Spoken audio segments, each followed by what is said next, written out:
पहली बार इस साल एक नए इंपीरियल किंग का फिल्म निकला है। 2016 के बाद से फर्स्ट इंपीरियल किंग जो बने हैं वो है मिस्टर विकास घोष। एक बार जोरदार तालियों से स्वागत किया जाए विकास घोष का। और जब मैं कहता हूं जोरदार तो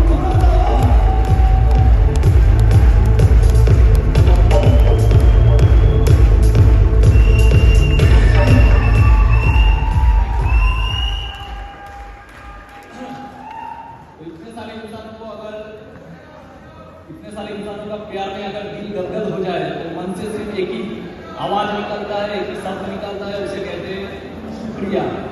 तो भगवान को जो जन्म दिया, माँ बाप, company, smart value management, associate, हर एक टीम का एसोसिएट, स्मार्ट वैल्यू का हर एक एसोसिएट, सबको सिर्फ एक ही चीज बोलना है दिल से, शुक्रिया। टाइम बहुत कम दिया गया है, 5 मिनट के अंदर। तो अपना अगर कहानी बताना चाहूँ तो एक साइड से बताना चाहूंगा कि इस छोटी सी जिंदगी में मैंने भी बहुत से जिंदगी के ढंग देखे हैं। कभी धूप, कभी छाव, कभी बारिशों के संग देखे हैं, और कभी कभार बदलते परिस्थितियों के साथ इंसानों के बदलते रंग भी देखे हैं। एक टाइम मेरा भी था जब हम मायूस हुआ करते थे और अपने दुखों का गीत लोगों को बताया करते थे, और कभी कभार जज्बातों में आगे आंसू बहाया करते थे। फिर जिंदगी ने एक मोड़ ले लिया, हमने अपने दुखों को गीत लोगों को बताना छोड़ दिया। अभी हम सिर्फ दूसरों की जिंदगी में खुशियों के गीत बोते हैं, क्योंकि महान वही होते हैं जो इस जिंदगी में दूसरों के लिए जी लेते हैं। नंबर 1 में हमने देखा है, हम जानते हैं, इतना प्रेजेंटेशन दिखाया जाए ना भी जाए, मैंने 10 साल में एक चीज देखा है, बहुत सारे कंपनियों को देखा है, बहुत सारे कंपनी का प्लान शो देखा है, लेकिन मैं दिल से एक बात करना चाहूंगा। मैं जो देखा हमने स्मार्ट वैल्यू का ज्यादातर एसोसिएट, अगर परसेंटेज वाइज देखा जाए, ज्यादातर एसोसिएट दूसरे कंपनी वालों से थोड़ा अलग है, क्योंकि स्मार्ट वैल्यू में हम लोग स्मार्ट वैल्यू के साथ इमोशनली कनेक्टेड होते हैं। और मैंने भी बहुत सारे प्लान शो देखे जहां पे बहुत कोई आके बोलते हैं हम लोगों का कंपनी नंबर 1 है, हम लोगों का कंपनी का टर्नओवर ये है। मैं सिर्फ एक ही बात कहना चाहूंगा, मेरा दिल का बात है, स्मार्ट वैल्यू इसलिए मत करना। स्मार्ट वैल्यू में इसलिए नहीं करता हूं क्योंकि स्मार्ट वैल्यू नंबर 1 है, स्मार्ट वैल्यू में इसलिए करता हूं क्योंकि स्मार्ट वैल्यू मेरे लिए नंबर 1 है। हम अपनी मम्मी को इसलिए प्यार नहीं करते क्योंकि वो दुनिया भर में सबसे नंबर 1 रैंकिंग में आता है। हम अपनी मम्मी को इसलिए प्यार करते हैं क्योंकि उन्होंने मुझे बनाया है। स्मार्ट वैल्यू हमको बनाया है। अगर मेरे को मार्केटिंग समझ में आया है तो स्मार्ट वैल्यू की वजह से समझ में, अगर कुछ बोल पाते हैं तो स्मार्ट वैल्यू की वजह से बोल पाते हैं। गद्दारी कभी करना नहीं है, क्योंकि इस दुनिया में किसी भी जंग पर आपको जीतना है तो एक ही चीज से जीतना होगा, वो है धर्म का रास्ता।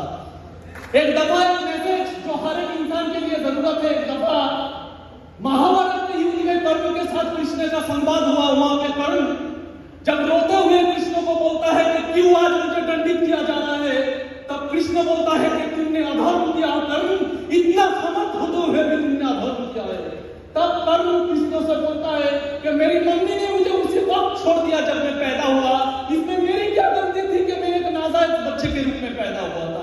मुझे शिक्षा नहीं मिली क्योंकि मैं शूद्र के घर में पैदा हुआ। मुझे कभी शिक्षा नहीं दिया गया, समाज में ठुकराया, अपमान किया। गुरु द्रोण ने मुझे शिक्षा नहीं दी क्योंकि मैं क्षत्रिय नहीं था। मुझे शिक्षा लेने के लिए झूठ का सहारा लेना पड़ा, लेकिन वहां पे भी मुझे विषम लेवल का विश्वास मिला परशुराम से।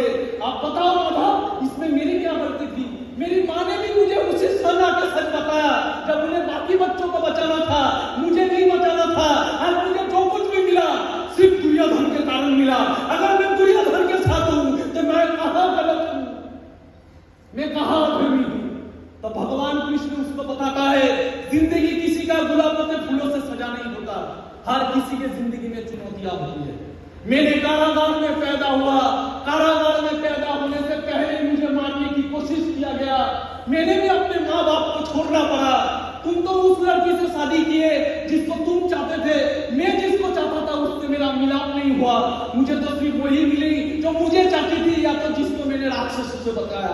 तुम्हें तो धनुर्विद्या मिली, मुझे ना विद्या मिली, ना सेना मिला, ना राजत्व मिला। मुझे कुछ नहीं मिला। सिर्फ क्या मिला? जन्म के बाद ही मुझे सिर्फ मिला एक झुंड गाय और गोबर। मुझे कुछ नहीं था। आज अगर कौरव जीत गए तो कर्ण मुझे मिलेगा अगर पांडव जीतता है? सिर्फ मिलेगा युद्ध, सिर्फ मिलेगा लांछन, सिर्फ मिलेगा अपमान और सिर्फ मिलेगा अभिशाप। किसी का जिंदगी गुलाबों से फूलों से जैसा नहीं होता, हर किसी के जिंदगी में चुनौतियां होती है। युधिष्ठिर के जिंदगी में भी चुनौतियां था, दुर्योधन के जिंदगी में भी चुनौतियां थे, सबके जिंदगी में चुनौतियां होती है। लेकिन इससे कुछ फर्क नहीं पड़ता आपके साथ कितने अनुचितताएं हुई, कितना अपमान हुए, कितना बार वंचित किए गए, इससे कुछ फर्क नहीं पड़ता। फर्क चीज एक ही चीज से पड़ता है, आपने क्या किया। आप सही थे, आप सही थे कि नहीं, आपने धर्म का साथ दिया कि नहीं। जो धर्म के साथ रहेगा वही एंड तक जीतेगा। ये जीवन एक कुरुक्षेत्र है, एक जीवन एक कुरुक्षेत्र है। युद्ध में जो सच्चा रहेगा, आपके साथ आपके सीनियर ने क्या किया, कुछ फर्क नहीं पड़ता। आपका बिजनेस में कितना दिन हुआ, कुछ फर्क नहीं पड़ता। आपको सम्मान मिला कि नहीं, कुछ फर्क नहीं पड़ता। पहला साल, दूसरा साल, तीसरा साल, चौथा साल, पांचवा साल, हम लोगों ने सिर्फ रिकॉग्निशन पे जाके ताली मारा, पिन नहीं मिला। लेकिन सपना क्या था? सपना था स्मार्ट वैल्यू का लीडर के देख के सपना पैदा हुआ कि एक अलग जिंदगी है, हम जहां पे खड़े होंगे बाकी लीडर एक तरफ, हम एक तरफ, ऐसा एक सपना था। लेकिन दिन गुजरता गया, साल गुजरते गए, तब अंदर से टूटते गए। तब एक समय आया भगवान से बात किया कि शायद मुझे वो जिंदगी नहीं मिलेगा, शायद मुझे वो पहचान नहीं मिलेगा, शायद मुझे कोई पहचानेगा नहीं, शायद मैं कभी प्राउड बन नहीं पाऊंगा। तब दिल से ही आवाज आया कि कोई कुछ नहीं चाहिए, कोई मुझे पहचाने ना पहचाने, मैं करोड़पति बनूं ना बनूं, स्मार्ट वैल्यू में खो जाओ, कुछ फर्क नहीं पड़ता। पीछे बैठूंगा लेकिन दिल से एक चीज जानूंगा कि स्मार्ट वैल्यू में अगर सच्चा दिल वाला कोई होए, हम दिल से जानना चाहिए। तो दिल से जानना है स्मार्ट वैल्यू का सही से मैं हूं। क्यों? क्योंकि स्मार्ट वैल्यू में जिसको गाड़ी मिला वो स्मार्ट वैल्यू करेगा, वो यहाँ पे आके जय जय कर करेगा, एक मामूली बात है। स्मार्ट वैल्यू में जिसका फ्लैट हो गया है वो यहाँ पे आके जय जय कर करेगा, वो मामूली बात है। स्मार्ट वैल्यू में 5 साल में करोड़पति यहाँ पे आके जय जय कर करेगा, वो मामूली बात है। 5 साल में कुछ नहीं मिलेगा, फिर भी वहां पे बैठ के दिल से बोलूंगा, मरते दम तक स्मार्ट वैल्यू करना है।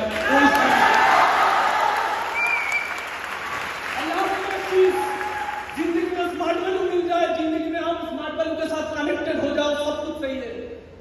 मैं स्मार्ट वैल्यू इसलिए नहीं करता क्योंकि मैं स्मार्ट वैल्यू नंबर 1 लिस्ट में है। मैं स्मार्ट वैल्यू इसलिए करता हूं क्योंकि स्मार्ट वैल्यू मेरे लिए नंबर 1 है।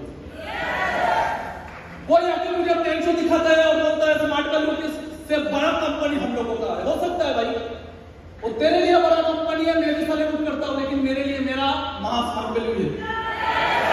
एक बार ध्यानचंद को तानाशाह ने पूछा, मैंने ट्रेनिंग में सुना था, एक बार ध्यानचंद हॉकी का मास्टर, उसको तानाशाह ने पूछा कि तुम्हारे देश ने तुम्हें क्या दिया, आज भी सूबेदार हो, हम लोगों का देश से आके खेलो, कहां से कहां पहुंचा दूंगा। जब देश का सवाल आया तब ध्यानचंद ने बोला, अगर देश का सवाल आया, अगर खेलना ही है, मैं अपने देश से खेलूंगा, क्योंकि मेरा देश का जिम्मेदारी नहीं है मुझे आगे बढ़ाना, मेरा जिम्मेदारी है मेरा देश को आगे बढ़ाना। कितना बढ़ाना है, हो सकता है कर दिया है, करोड़पति निकल गया है और भी निकलेगा। स्मार्ट वैल्यू का काम नहीं है मुझे आगे बढ़ाना, मेरा काम है ऑल ओवर इंडिया में स्मार्ट वैल्यू का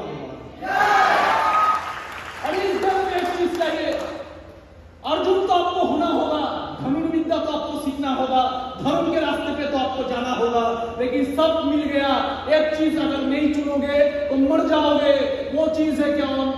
एक इंसान जो आपसे भी ऊपर है। इस दुनिया में इतिहास बोलता है एक इंसान होना चाहिए जो आपसे भी ऊपर है। एक बार माता लक्ष्मी ने नारायण से पूछा, भगवान आपके दिल के आधे भाग में शंकर जी है और आधे भाग में मैं हूं। तो तब नारायण बोलता है, देवी मेरे हृदय के आधे भाग में शंकर जी है और आधे भाग में आप भी हो। तब माता लक्ष्मी कहते हैं, मैं भी हूं, इसका मतलब और कोई है? बोला हाँ, कौन? मेरा भक्त। मेरा भक्त, एक तरफ मेरा गुरु, एक तरफ मेरा भक्त, एक तरफ मेरा भक्त के साथ मेरा फैमिली और देवी लक्ष्मी आप। स्मार्ट वैल्यू में भी खो मत जाना। दिल के एक अंदर में रखना अपने गुरु को और एक अंदर में रखना अपने टीम को और अपना पत्नी को, अपना प्यार को, अपने परिवार को, लेकिन एक तरफ रखना भगवान विष्णु भी रखता है, एक तरफ रखता है अपने गुरु को, एक तरफ रखता है। या तो इस मन में गुरु होगा या तो इस मन में गुरु होगा, क्योंकि मन भटकाता है, मन उलझा हुआ है, इस मन में विवाद है, इस मन में द्वंद्व है, इस मन मायावी है। इसलिए कहते हैं इस मन में है द्वंद्व और इस मन में ही युद्ध है। इस मन में है द्वंद्व, इस मन में ही युद्ध है। युद्ध मतलब समझ रहे हैं? तो हम लोग कभी कभी फोकस हो जाते हैं, कभी कभी डिफोकस हो जाते हैं। इस मन में ही द्वंद्व है, इस मन में ही युद्ध है। और इस मन को चाहिए कौन? इस मन को चाहिए गुरु। इस मन में ही द्रोणाचार्य है, इस मन में ही कौन है? कृष्ण। इस मन ही कौन है? दुर्योधन। इस मन ही कौन है? पार्थ। और इस युद्ध में आपको समझना है क्या चीज है यथार्थ।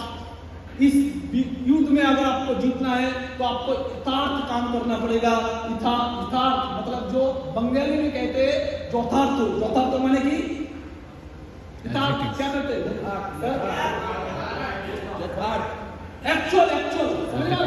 एक्चुअल गुरु को पकड़ना है। अगर आप एक्चुअल गुरु को ना पकड़ पाएंगे तो आप भटके जाएंगे। एक तो गुरु चाहिए। स्मार्ट वैल्यू को फोकस में रखिए, लेकिन प्लानिंग चाहिए। बहुत कोई होता है सिर्फ मोटिवेशन पे काम करते हैं, लेकिन प्लानिंग चाहिए। धर्म के रास्ते पे चलना है। धर्म के रास्ते पे मतलब कोई कुछ भी करे, कुछ फर्क नहीं पड़ता। आपके साथ क्या हो रहा है कुछ फर्क नहीं पड़ता। आपका नियत ही कैसा होगा? जैसे आपका नियत होगा। और नियत को नियत का अगर सही रखना है तो एक गुरु चाहिए। समझ में आ रहा है? Thank you. Thank you so much. एक बार जोरदार तालियां होनी चाहिए दोस्तों।